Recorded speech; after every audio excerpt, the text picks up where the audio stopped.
अगर आपके पास एक भी रुपया नहीं है और आप सोचते हैं कि बगैर पैसे के कमाई मुमकिन नहीं, तो आज की ये वीडियो आपकी सोच बदल देगी। क्योंकि मैंने खुद एक चैलेंज लिया 0 रुपये से कमाई शुरू करने का, और पूरे 7 दिन में क्या हुआ वो आपको हैरान कर देगा। अस्सलाम वालेकुम दोस्तों, आज की वीडियो थोड़ी डिफरेंट है क्योंकि आज मैं आपके साथ अपना रियल टाइम एक्सपीरियंस शेयर करने वाली हूँ। तो सबसे पहले मैं आपके साथ अपने भाई का एक्सपीरियंस शेयर करती हूँ। वो ये है कि मेरे भाई मैट्रिक के एग्ज़ाम्स दे के फ्री हुआ था, ठीक है। तो वो ये चाहता था कि मैं घर में फ्री बैठता हूँ तो मैं ना फ्री बैठूँ और इसमें मैं कुछ ना कुछ अर्निंग स्टार्ट कर दूँ, ठीक है ना। और हमारे पास इतनी इन्वेस्टमेंट भी नहीं थी कि हम उसको इन्वेस्टमेंट करके यानी कि कोई काम शुरू करते। और वो जितनी देर के लिए यानी कि 2-3 मंथ्स के लिए जितने के लिए वो फ्री भी था, तो वो इसमें कर भी क्या सकता था इन्वेस्टमेंट वाले बिजनेस वगैरह से, ठीक है। तो वो यही सोचते रहे कि यानी कि बगैर इन्वेस्टमेंट में क्या काम जो है वो शुरू किया जा सकता है। इसी सोच में एक दिन एक नेबर आंटी थी, हमारे नेबर में रहती हैं। तो उन्होंने क्या कहा, उन्होंने एक दिन मेरे भाई को कहा कि आप ये मुझे सौदा ला दें। उन्होंने कुछ सौदा कहा, वो नहीं खुद ला सकती थी, एजेड हैं, तो वो उन्होंने नहीं खुद गई। तो उन्होंने मेरे भाई से कहा कि आप मुझे ये ला दो। तो क्या किया मेरे भाई ने कि वो उनको सौदा उसने ला के दे दिया। जब उसने उनको सौदा ला के दिया तो उन्होंने मेरे भाई को 100 रुपीज़ दे दिए, ठीक है, 100 रुपीज़ दे दिए। तो जब ये हमने देखा तो हमारे दिमाग में एक आइडिया आया कि क्यों ना यही काम शुरू किया जाए, ठीक है।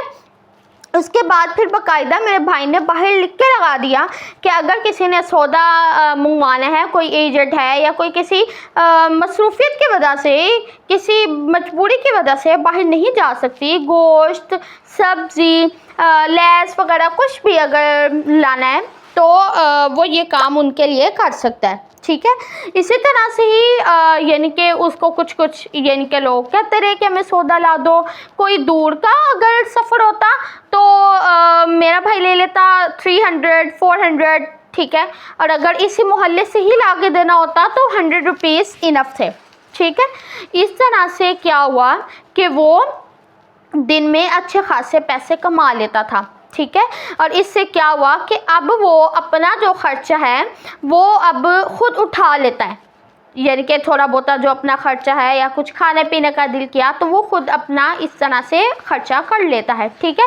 अगर आप लोगों की भी यही अगर कहते हैं ना कि मजबूरी है या बहाना है किसी का कि हमारे पास तो इन्वेस्टमेंट ही नहीं है तो हम तो काम कर ही नहीं सकते, तो आज की ये वीडियो देख के मेरी आपका ये बहाना या ये मजबूरी ये भी ख़त्म हो जाएगी। अब मैं आपको अपना जो है वो अभी एक्सपीरियंस शेयर करती हूँ कि क्या हुआ।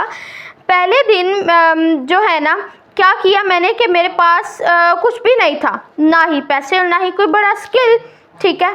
मैंने सिंपल काम स्टार्ट किया, लोगों को छोटे ऑनलाइन काम ऑफ़र किए, ठीक है, जैसे कि स्मॉल टास्क, हेल्प करना, राइटिंग करना, उनके लिए ये सब चीज़ें मैंने उनको ऑफ़र की। पहले दिन कोई अर्निंग नहीं हुई लेकिन उम्मीद मिली।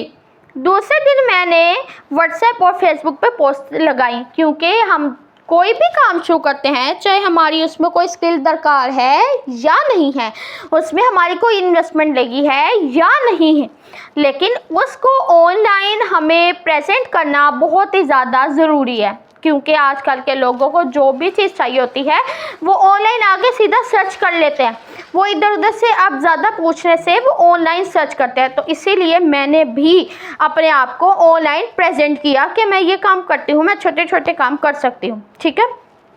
इससे क्या हुआ कि एक छोटा काम मुझे दूसरे दिन मिला, ठीक है। उसके मैंने 200 चार्जेस किए। यही मेरी पहली अर्निंग थी, ठीक है, मेरी पहली अर्निंग 200 थी। अब तीसरा दिन आ गया।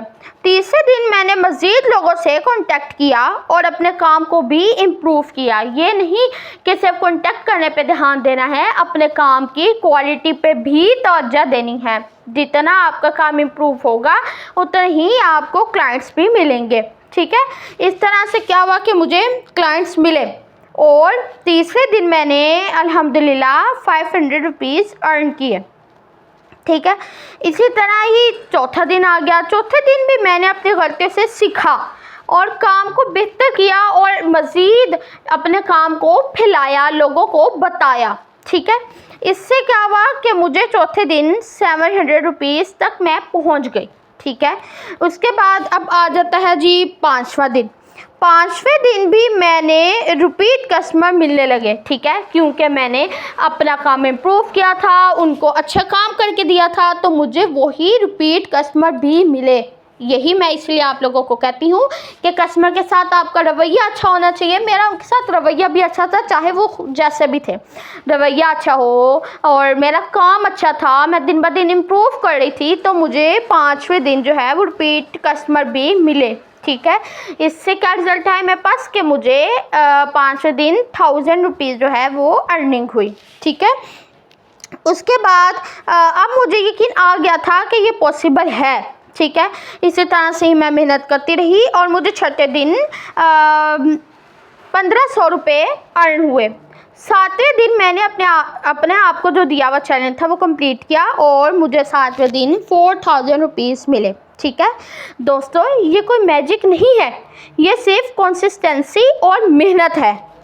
अगर मैं कर सकती हूँ तो आप भी कर सकते हैं ना, ठीक है। छोटे से शुरू करें, हार ना माने, रोज़ कुछ ना कुछ करें, ठीक है। अगर आप में ये तो कमेंट में लिखिए चैलेंज एक्सेप्टेड, क्योंकि आप भी अगर ये अपने आप को चैलेंज देंगे तो ज़रूर आप भी कामयाब होंगे। कामयाबी हम ऐसे अगर ख़ुद को चैलेंज नहीं देंगे तो हम ढीले भी पड़ जाते हैं। जब हम अपने आप को चैलेंज देंगे कि इतने देर में हमने इतना करना है तो मतलब करना है, इसमें कोई छूट नहीं है, तो इंशाल्लाह हो जाता है, ठीक है। तो गाइस, ये थी मेरी आज की वीडियो। उम्मीद करती हूँ मेरी आज की वीडियो आप लोगों को अच्छी लगी होगी और आप लोगों के इन्वेस्टमेंट का मसला भी हल हो गया होगा मेरी आज की वीडियो देखने से। तो उम्मीद करती हूँ कि मेरी आज की वीडियो अच्छी लगी होगी। अगर मेरी वीडियो अच्छी लगी तो इसको लाइक, शेयर और मेरे चैनल को सब्सक्राइब करना मत भूलेगा। मिलते हैं अपनी नेक्स्ट वीडियो में, तब तक के लिए अल्लाह हाफिज़।